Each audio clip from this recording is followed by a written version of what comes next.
learn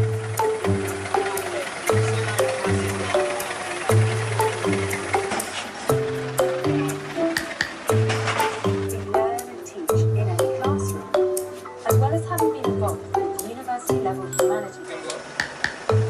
Please, Google F. So I graduated from high school actually with no basic computer knowledge, but I went on to choose to study information technology at a university level.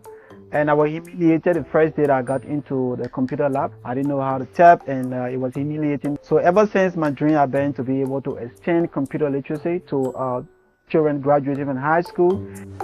If you finish with that, you press PS, the longest key. Use your toe.